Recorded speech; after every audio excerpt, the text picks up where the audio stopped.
Dankie vir die dag.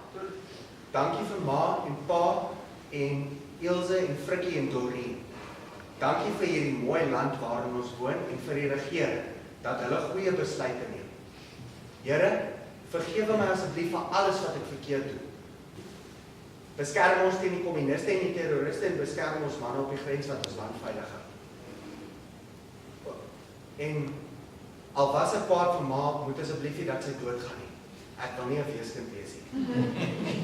Amen.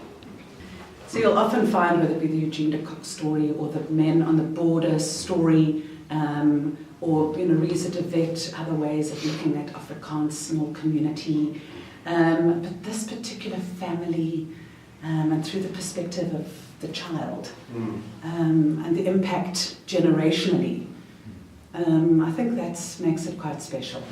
Intussen hang hulle op 'n paar rond. Hulle vertrou hom, want hulle ken hom.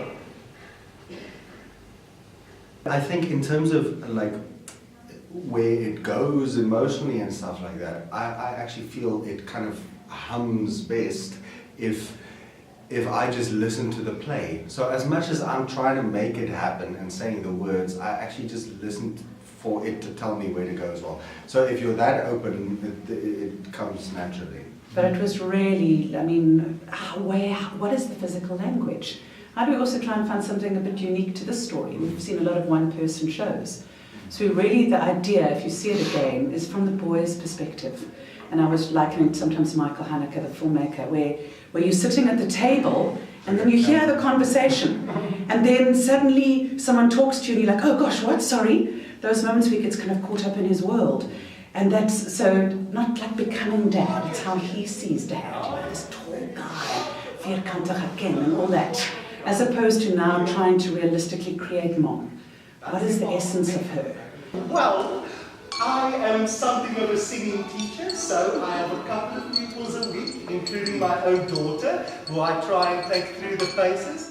It just feels now, when we're kind of regressing so much communities, if you think about Trump's America, sort of even on Facebook, everyone's sort of in their own little echo chamber. And a lot of indoctrination going on, and it just feels like this kind of warning from the past, this like loud warning of it doesn't work, it's not a good idea, and also just that notion of being a man. Ek weet nie hoe lank ons sal kan uithou nie. Die boodskappe van die Republiekse kant van die grens af is de mekaar en vol teenstrydighede. There's a sad irony that it's still relevant. I think we all wish it weren't anymore, but I think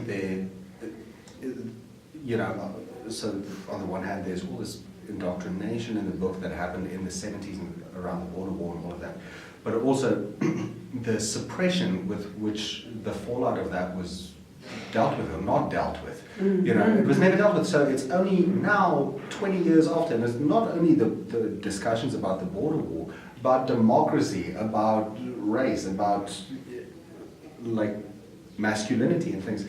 Only now these difficult conversations are coming to the surface. Ons word wakker van die troepe bo op die damwal se paniekbevange geroep. Eers dink ek is die choppers wat ons kom haal. Maar die geskreeu bring my tot my volle positiewe. En dan sien ek die niks. Asof van nêrens kom op die damwal afgevlieg. Dis die eerste 2 wat die troepe wakker gemaak het en dan kom die volgende 4 in perfekte blou formasie teen die blou lig. Dis beeldskoon. Dis angswekkend.